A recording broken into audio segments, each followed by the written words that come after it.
नमस्ते दोस्तों, मैं आपका दोस्त आज आपको अपनी जिंदगी की उस पहली लड़की के बारे में बताने जा रहा हूँ जिसे मैंने उसकी कमसिन जवानी के पहले दौर में मतलब 19 की कच्ची कली को फूल बनाया था।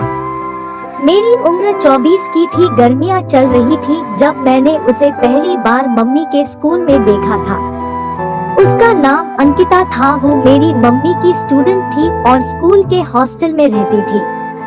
उसकी उम्र 19 की और हाइट 5 फुट 3 इंच होगी। जब मेरी नजर उस पर गई तो उसका गोरा बदन देखकर मेरी सांसें अटक गई थी। ऊपर से लेकर नीचे तक गोरी चिकनी खूबसूरती की बला थी। उसने शर्ट और स्कर्ट पहना हुआ था, हालांकि उसका स्कर्ट घुटने तक था। उसके बाल काले और घने थे। उसने 2 चोटी कर रखी थी। उसकी आंखें नशीली थी, उसके होंठ रसीले थे, काफी सेक्सी लग रहे थे। उसकी पतली कमर, उफ़्फ़ा। हॉस्टल गर्ल का इतना सेक्सी बदन देखकर मेरा तो खड़ा हुआ जा रहा था। मैं पहली बार मम्मी के स्कूल गया था, इसीलिए मम्मी ने मुझे सबसे मिलवाया उस लड़की से भी। वो मुझे देखकर मुस्कुराई, मैंने भी स्माइल दी। वो मेरी मम्मी की सबसे चहेती छात्रा थी और मम्मी को क्लास भी लेनी थी, इसलिए मम्मी ने उससे मुझे स्कूल दिखाने को कहा। वो मुझे स्कूल दिखाने लगी। उसने मुझे पूरा स्कूल दिखाया, लेकिन मैं तो कुछ और ही देख रहा था। उसने मुझे पूरा स्कूल घुमाया। मैंने उसकी कुछ फोटो ली, हमने सेल्फी ली और मैं वापस घर चला गया। क्योंकि मम्मी भी स्कूल में ही रहती थी तो मैं अकेला घर आ गया। लेकिन कभी कभी जब मम्मी को फोन करता तो वो उठा लेती। इसी बहाने मैं उससे फ्लर्ट कर लेता। लगभग 5 महीने हो गए थे और दिसंबर शुरू हो गया था और किस्मत भी कुछ और चाह रही थी। मम्मी के स्कूल में सर्दी की छुट्टियां शुरू हो गई थी और मम्मी घर आ रही थी। मैं खुश था, लेकिन मैं तब फूला नहीं समा रहा था जब मैंने मम्मी के साथ उसी हॉस्टल गर्ल अंकिता को देखा। मैं एकदम चौंक गया कि ये कैसे हुआ। तब मम्मी ने बताया कि उसके घर से उसे कोई लेने नहीं आया, तो उसने मम्मी से कहा कि वो हमारे घर में अपनी छुट्टियां बिताना चाहती है। मेरे तो मन में लड्डू फूट रहे थे, लेकिन मम्मी ने कहा कि वो तुम्हारी बहन जैसी है। मेरी तो अंदर से बैंड बज गई। ये सुनकर मैंने कहा ठीक है। उस दिन तो बिना कुछ किए ही मुझे अपने रूम में सोना पड़ा, लेकिन शायद समय मेरे साथ था, इसीलिए अगले दिन मम्मी को नानी के यहाँ जाना पड़ा। कुछ फैमिली प्रॉपर्टी की बात थी और वो भी 1 हफ्ते के लिए, क्योंकि हमारा घर नानी के यहाँ से 300 किलोमीटर दूर है। मैं खुश होता या दुखी कुछ समझ में नहीं आ रहा था, क्योंकि मम्मी ने मुझे उसका भाई बना दिया था। अब अंकिता ही खाना बनाती, हम साथ में बैठकर खाना खाते, लेकिन मैं उससे नजर नहीं मिलाता। वो ये सब देखकर हैरान थी। 2 दिन बीत गए, लेकिन मैंने कुछ नहीं किया। ठंड का टाइम चल रहा था और मेरी तबीयत भी थोड़ी खराब थी, इसलिए मैं अपने कमरे में जल्दी चला गया। मुझे उस दिन ज्यादा ठंड लग रही थी। वो अचानक से रूम में आई। उसने देखा कि मैं कांप रहा हूँ। यह देखकर उसने बुखार नापा।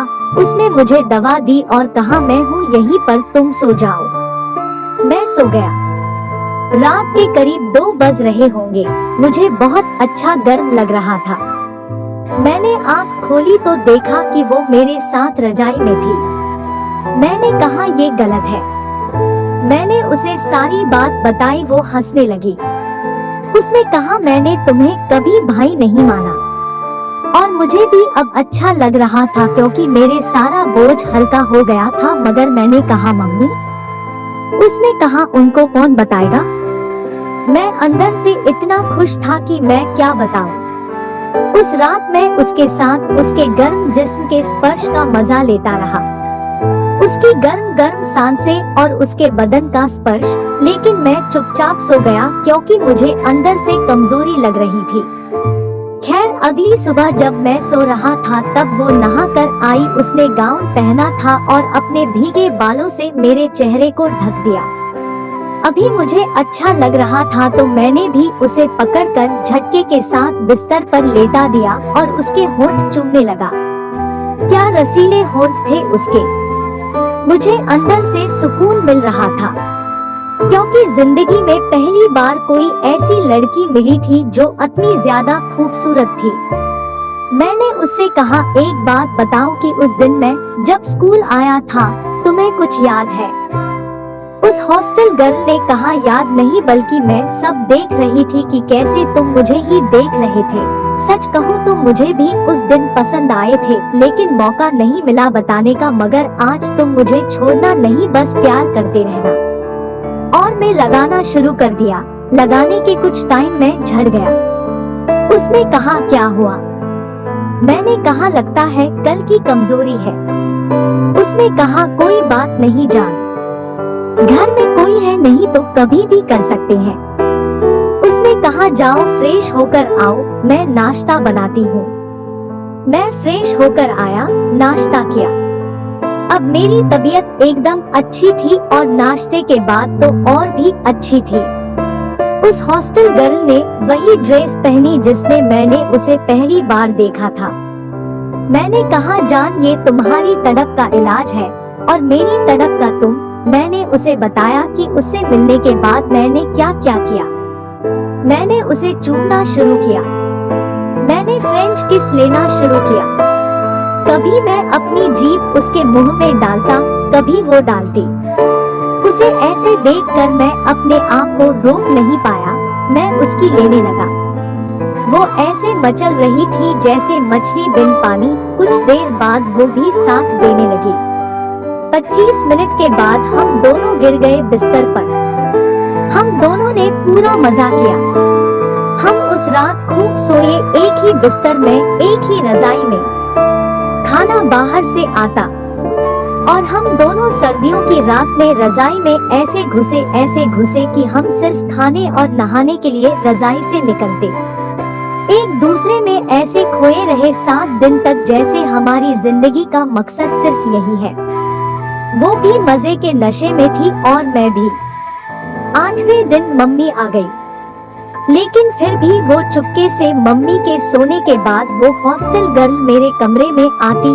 उसके बाद हम दोनों बॉयफ्रेंड गर्लफ्रेंड बन गए। फिर मम्मी भी अंकिता से शादी के लिए मान गई थी। अंकिता के पढ़ाई खत्म होने के बाद शादी फाइनल हो गई। तो दोस्तों, यह थी